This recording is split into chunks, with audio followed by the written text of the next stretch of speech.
Afinal de contas, precisa de faculdade para entrar na área de dados? E a faculdade precisa ser em tecnologia da informação? Como migrar para a área de dados se você ainda não tem faculdade? Neste vídeo eu vou falar como eu faria se eu estivesse entrando hoje na área de análise de dados. Tudo isso e muito mais logo após a nossa vinheta.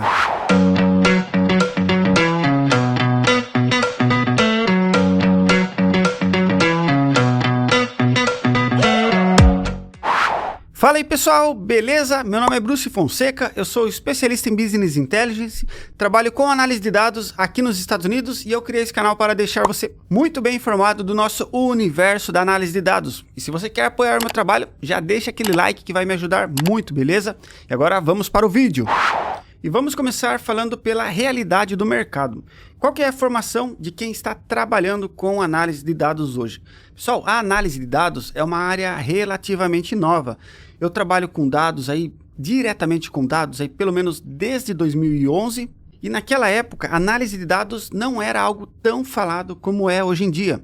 Eu acredito que isso acontece porque naquela época a gente ainda estava muito focado em desenvolver sistemas para coletar e armazenar essas informações. Mas chegou em um limite que a gente precisou analisar cada vez mais essas informações que nós coletamos e armazenamos. E por isso veio aí esse boom do analista, do engenheiro e do cientista de dados.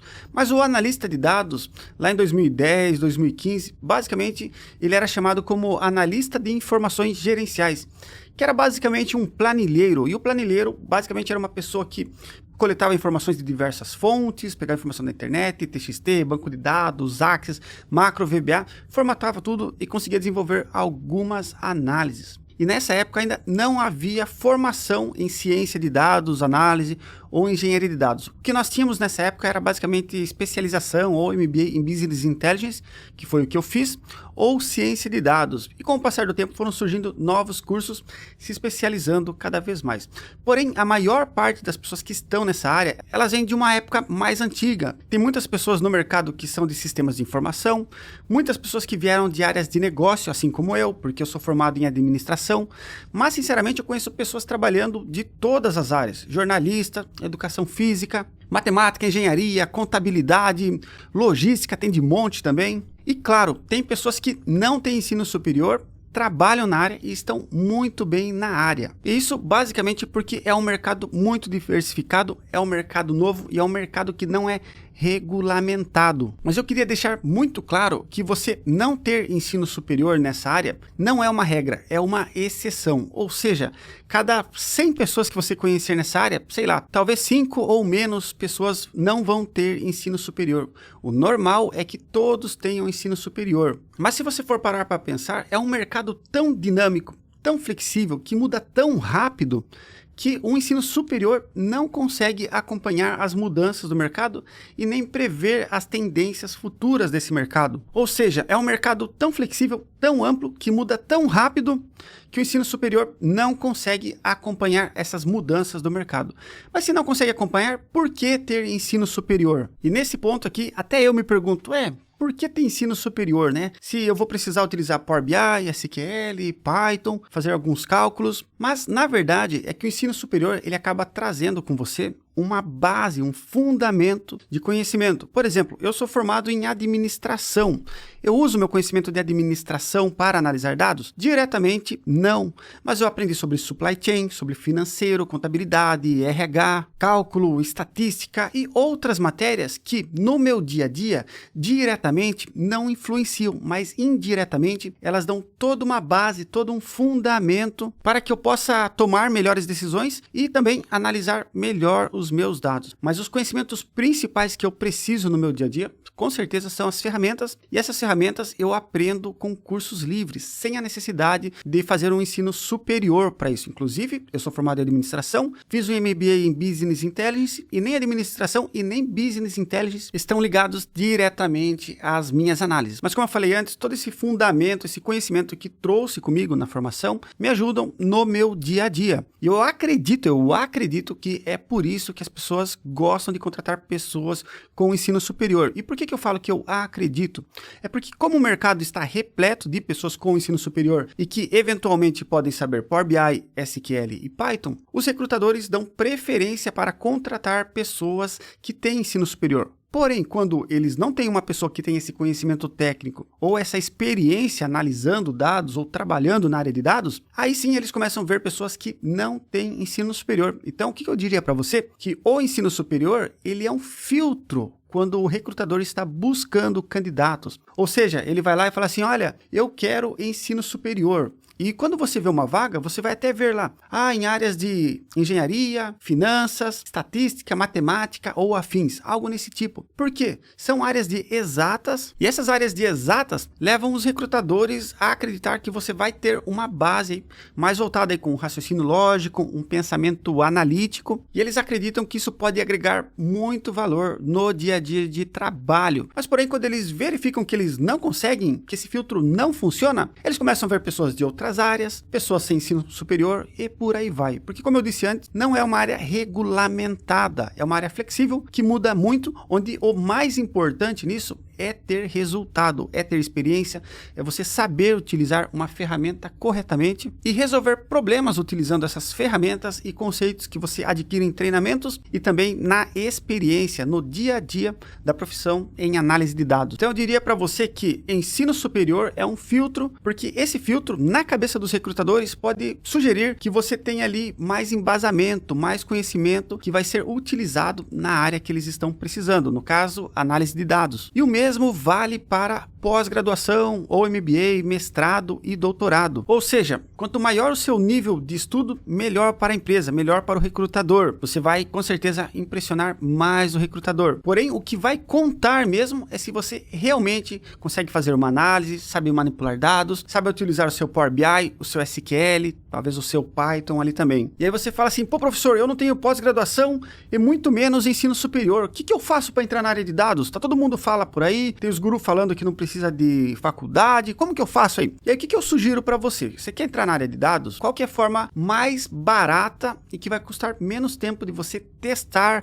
para entrar na área de dados? Ou seja, para você ver se é para você mesmo. Se você for fazer um ensino superior, eles vão ensinar muita coisa para você no início que você não vai utilizar na análise de dados. Por outro lado, tem cursos livres, cursos que vão preparar você tecnicamente para assumir ali uma vaga ali, conhecendo ali o que precisa ali na medida certa. São os cursos livres que vão preparar você tecnicamente para atuar na área de dados, como por exemplo o SQL, que é a principal ferramenta para o analista de dados, seja analista, engenheiro ou cientista de dados. Você dominar o SQL em primeiro lugar vai dar toda a base para você trabalhar com as próximas ferramentas, como ferramentas de visualização, que no meu caso eu ensino Power BI, ou Python, que é uma linguagem muito poderosa, mas quando você estiver analisando dados, manipulando esses dados com o Python e o Pandas, você vai ver que tem muito a ver com o SQL.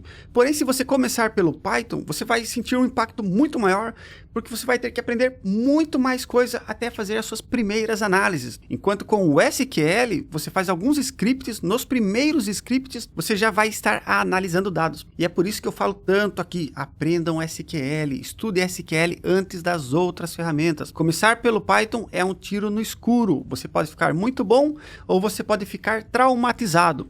E se você começar pelo SQL, você não vai correr esse risco. Então, como eu estava dizendo, se você quer testar se análise de dados é para você, os cursos técnicos que vão preparar você para entrar na área são a melhor escolha, pois vão deixar você preparado tecnicamente para a área. Agora, gostou dos cursos? Viu que análise de dados é para você? Adquiriu conhecimento técnico? Desenvolva um portfólio. O que é um portfólio? Um portfólio é uma forma de você demonstrar as suas habilidades que você adquiriu fazendo esses cursos técnicos. Você vai fazer um portfólio onde você consegue resolver problemas utilizando o SQL, Power BI e, se puder, também o Python, mas o Python você pode deixar para outra etapa. Com SQL e Power BI, um portfólio vai ficar excelente, tá bom? Inclusive, portfólio é algo que eu tenho falado em todos os vídeos aqui no canal. Adquira conhecimento técnico, monte um portfólio e comece a aplicar em vagas de analista de dados.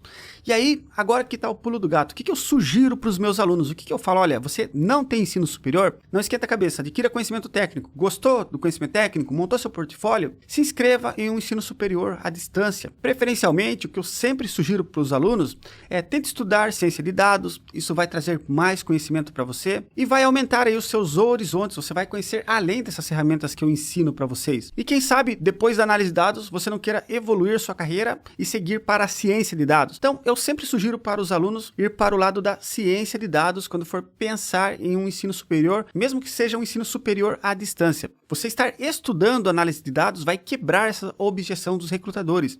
Eles vão falar assim, olha, ele tem conhecimento técnico, ele tem o portfólio, ele demonstrou as habilidades dele, dos conhecimentos técnicos com o portfólio dele e ele está estudando, está cursando um ensino superior em ciência de dados, por exemplo. E isso vai fazer total diferença. Você vai quebrar as objeções do recrutador que fala assim, mas não tem ensino superior, pô, podia ter ali coisa e tal. Então você estar estudando, você estar matriculado numa universidade vai fazer total diferença. E por que eu não aconselho você começar pela universidade? Porque você vai ter que gastar muito tempo estudando os materiais além da aula e não vai conseguir se dedicar para adquirir o conhecimento técnico que o mercado está precisando. Então por isso eu falo, aprenda, adquira conhecimento técnico em um primeiro momento e vá para o ensino superior, tudo bem? E aí você pode falar assim, professor, eu venho de uma outra área, eu sou de educação física, por exemplo. Pessoal, mesma coisa. O que eu falo para você? Já tem ensino superior? Excelente. O que você vai ter que focar?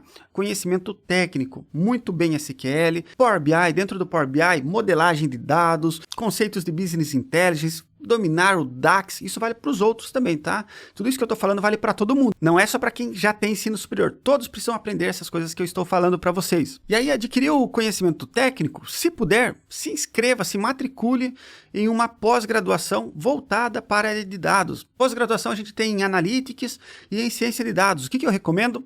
Ciência de dados, pessoal. Veja que você já está aprendendo análise de dados ali, estudando comigo, por exemplo. Então, busque algo que seja além desse horizonte. E claro, sempre esteja de olho no mercado. O que o mercado está pedindo? O que os recrutadores falam para você durante a entrevista? Quais são as mensagens que eles passam? Quais perguntas eles fazem? Isso vai direcionar você a se preparar tecnicamente nas entrevistas para entender o que eles estão buscando de você, para você se preparar ali também, ter experiência na entrevista, né? Você falar ali o que eles querem ouvir e saber se o seu conhecimento está adequado ao mercado de trabalho, se a sua formação está adequada. Eu mesmo já tenho graduação, pós-graduação e sinceramente estou pensando em fazer aí uma segunda pós-graduação, porque a minha primeira pós-graduação eu já fiz há mais de 10 anos. Então, resumindo, o que eu diria para você é que ensino superior é importante sim. Se você puder fazer uma pós-graduação na área, vai ser importante para você sim, mas o que vai mandar mesmo vai ser o seu conhecimento técnico. É aquele conhecimento que quando você senta na mesa,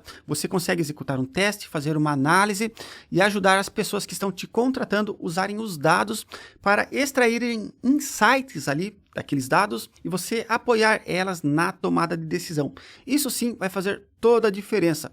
O resto é complemento, o resto são filtros. O que realmente vai fazer alguém tomar uma decisão se vai te contratar ou não é o seu conhecimento técnico e até a sua experiência se for um cargo mais sênior. Mas quem está te contratando com certeza vai ficar mais feliz, vai ficar mais confortável se você tiver um ensino superior e, se possível, uma pós-graduação. E essas foram as minhas considerações. Desculpe se o que eu falei não é o que você queria ouvir, porém o que eu trago aqui é a minha visão, é a minha opinião, é o que eu vejo no mercado. É claro que alguém pode ter uma opinião, uma visão, estar vendo algo diferente no mercado e a gente pode debater sobre isso sem problema nenhum. A intenção aqui não é criar atrito, mas é trazer o meu ponto de vista. E se você achar que o meu ponto de vista serve para você, eu vou ficar feliz em contribuir de alguma forma, beleza? O meu muito obrigado, até o próximo vídeo. E se você gostou do conteúdo, deixe um comentário aqui que eu vou ler e responder. Uma ótima semana para vocês, até mais, tchau, tchau!